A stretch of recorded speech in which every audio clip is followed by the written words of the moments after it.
रावसाहेब दानवे यांना 6व्यांदा निवडून दिल्यास पुढील सरकारमध्ये ते मोठ्या पदावर विराजमान होणार. अमित शहा. इंडिया आघाडी पाकिस्तानचा अजेंडा पुढे नेत आहे. अमित शहा. भविष्यात काँग्रेस सत्तेत आली तर राम मंदिराला कुलूप लावील. अमित शहा. निवडून आल्यास ट्रिपल तलाकचा कायदा वापस घेण्याची भाषा बोलत आहेत.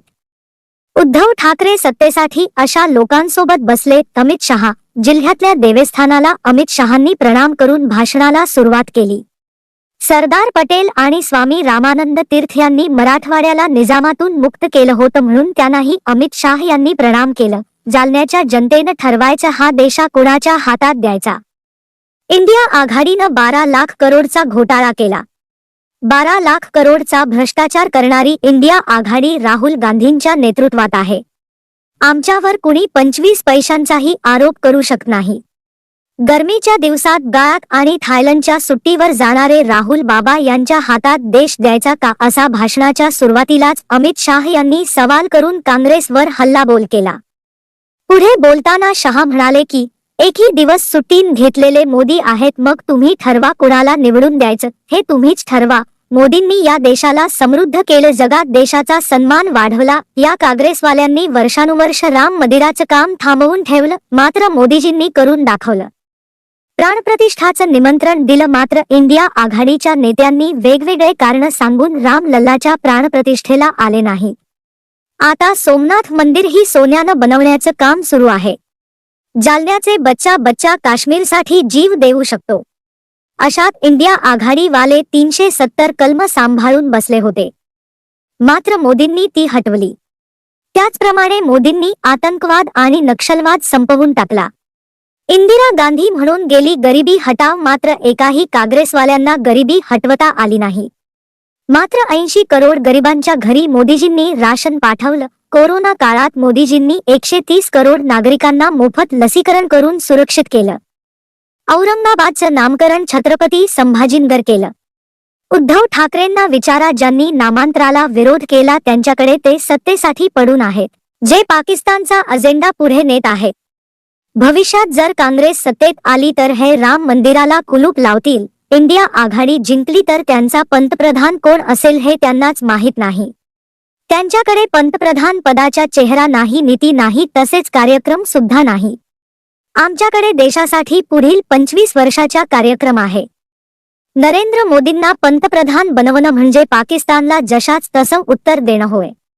रावसाहेब दानवे यांना 6व्यांदा निवडून द्या, ते पुढील सरकारमध्ये खूप मोठे माणूस बनणार आहेत. जालन्याला टाळापवर आणण्याचं काम करू असे आवाहन अमित शहा यांनी केलं. यावेळी महायुतीतील घटक पक्षातील नेते, पदाधिकारी, कार्यकर्ते यांची मोठ्या संख्येने उपस्थिती होती. मम्मा देवी मंदिर को, दुर्गा माता मंदिर को प्रणाम कर मेरी बात की शुरुआत करना चाहता हूँ. आज मैं यहाँ आया हूँ तब मराठावाड़ा मुक्ति संग्राम के वीर सेनानी जनार्दन मामा को भी प्रणाम कर मेरी बात की शुरुआत करना चाहता हूँ.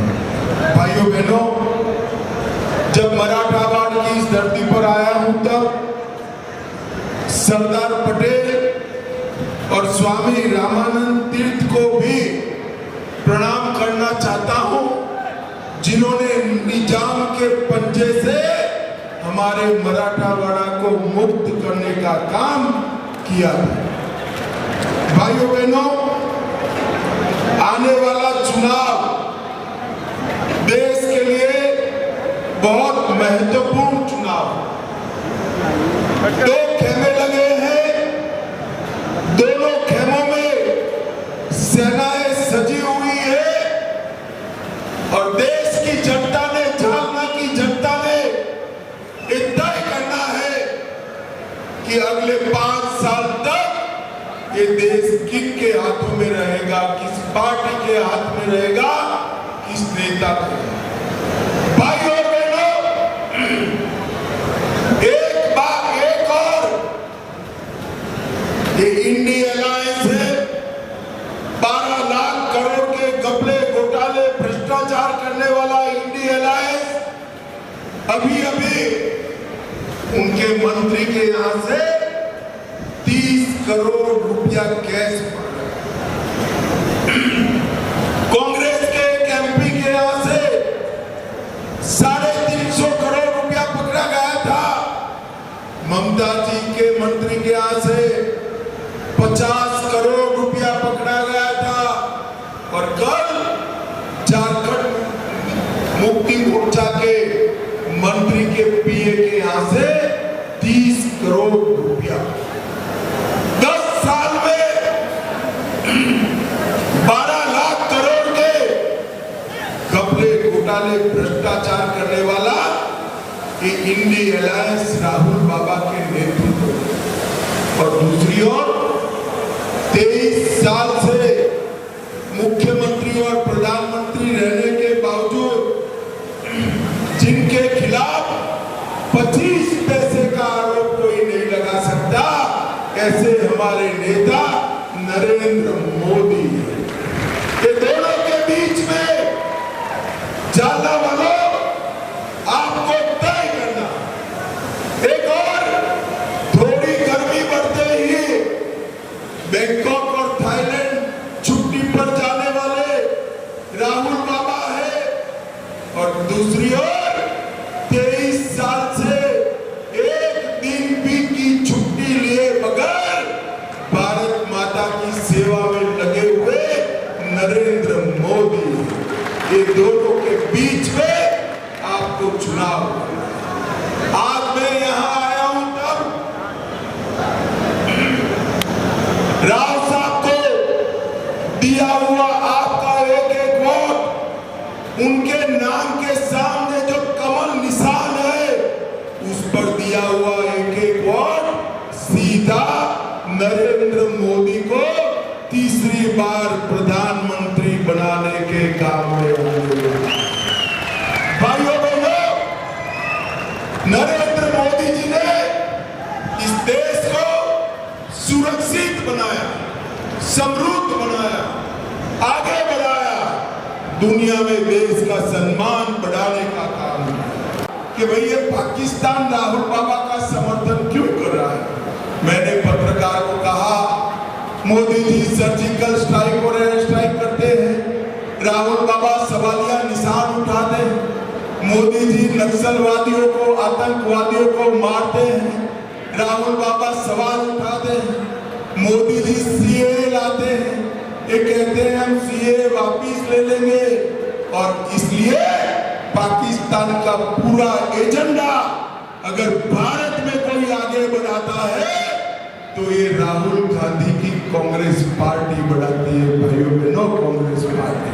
और मेरी बात याद रखना, भगवान न करे ये कभी सत्ता में आए तो राम मंदिर पर भी बाबरी नाम का एक बड़ा ताला लगाने का काम ये पाप एक कांग्रेस पार्टी कर सकती है।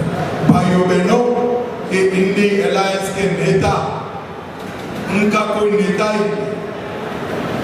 आप मुझे बताओ, राव साहब कानवे भाजपा के प्रत्याशी, मैं देश भर में जहां जहां जाता हूं वहां कहते हैं हमारे प्रत्याशी को आप पद दीजिए, पद दीजिए। मैं आज कहकर जाता हूं, आपने 5 बार राव साहब को चुना है, 6ठी बार चुन लीजिए। राव साहब बहुत बड़े आदमी बनने वाले हैं। मेरे राव साहब ने 5 बार संसद, 2 बार विधायक रहकर इस समग्र क्षेत्र को आगे बढ़ाने का काम किया है।